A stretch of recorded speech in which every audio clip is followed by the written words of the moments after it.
legislative and the policy context, if that's what you're interested in knowing a bit more about, to understand where this comes from. So look for those at the back of the room, but this one will be the focus of our discussions tonight. So, what I'll do is sort of run through a bit about where this comes from and what we've heard about how to engage with people that has informed this draft. And then I'll walk through some of the main elements in the document, and then talk a little bit about next steps, and then we'll move into a discussion of this at the tables.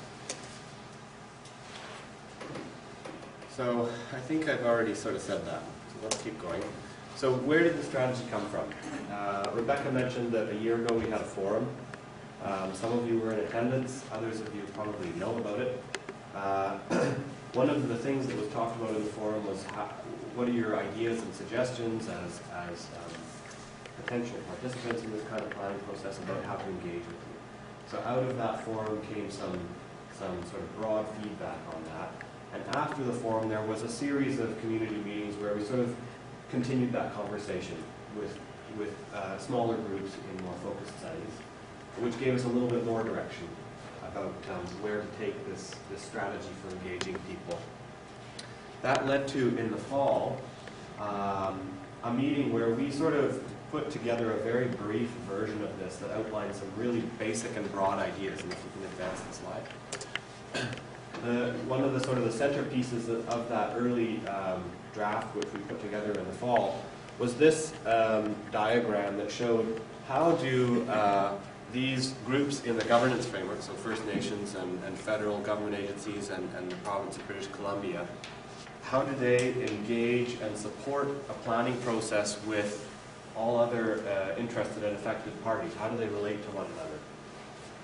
And we had an initial discussion about this concept and a few other basic components of the planning process with a group of stakeholders that came from different sectors who had, through the forum or through subsequent meetings, expressed sort of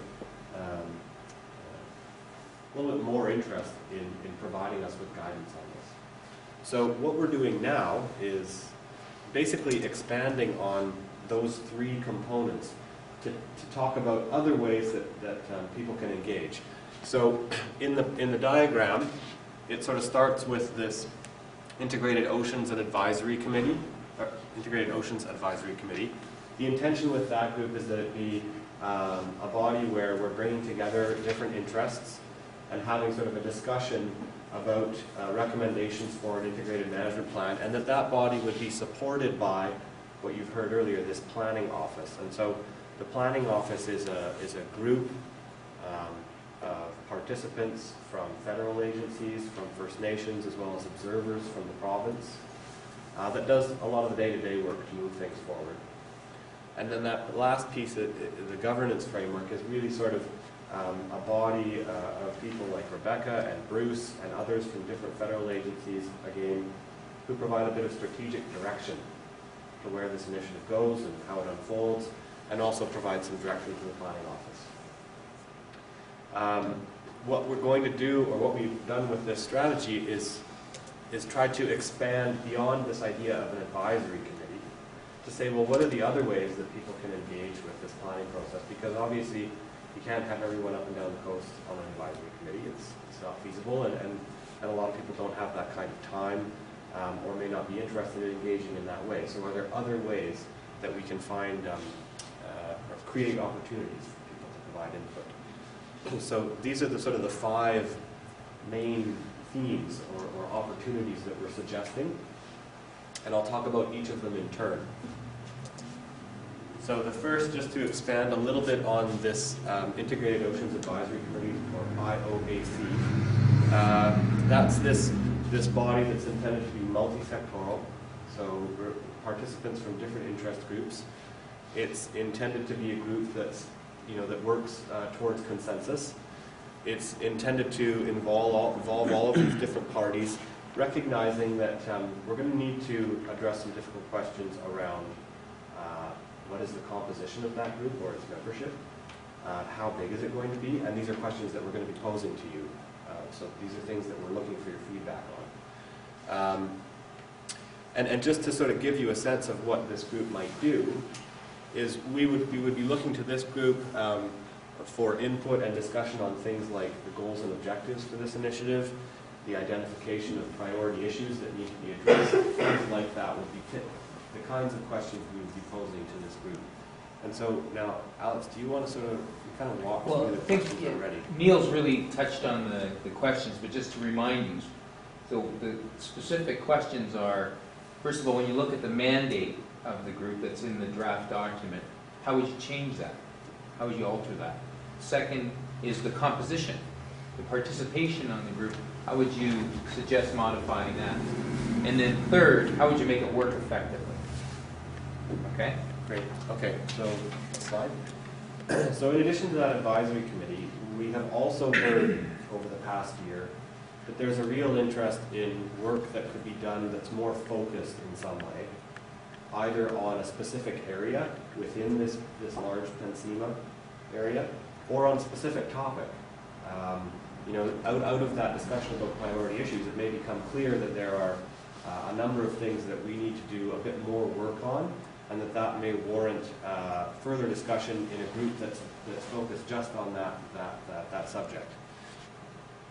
So the idea behind these working groups is that they would take on tasks like that, and then sort of bring back either a summary of the information that's available on a topic, or perhaps the development of some recommendations on that specific topic that could then become a point of discussion with the Integrated Advisory Committee and the broader process.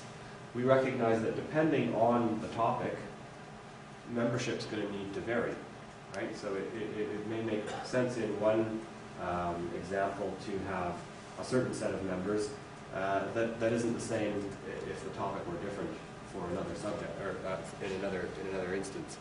So just to help you think about what a working group would do conceptually, we've just sort of put a few examples here of the kinds of things that could be suitable for a working group. So some of you in the room will be very familiar with the fact that there's a proposal for a wind farm in Heck Strait, and that this is in the same area that's used for crab fisheries, and this is also the same area where certain ferries are transiting between Hawaii and between Prince Rupert. And that there are certain challenges that arise out of that which are spatial in nature. We're using the same spaces, so how do we sort of find ways to coexist, etc. Now, this is just a conceptual example. The wind farm is still a proposal, but I think it's illustrative, and it helps us to think about what a working group does or could do. Another example is recognizing that there are certain projects underway which could facilitate the movement of shipping and vessel traffic. Well, if that's a potential future, perhaps there needs to be a focused discussion around the implications of that future. What does that mean economically? What are the implications for other users groups? What are the implications for ecological values in those areas? And how do we sort of integrate all of these different considerations in moving forward? So a working group could develop a spatial plan for a defined area, like Neil was referring to in the first example, or specific recommendations with respect to a certain set of issues, like transportation. And the question that we'd like you to turn your minds to is, what do you think would be useful to task working groups to do, based on your experience and knowledge from the perspective of Prince Rupert? Sorry, just a question. Is there a defined process for appointing members of a working group, or how is that supposed to be? This is actually another of the questions that we have for you, is what is an appropriate process for identifying people into these different committees or groups? How do we do that in a way that's transparent, in a way that allows for sort of open discussion around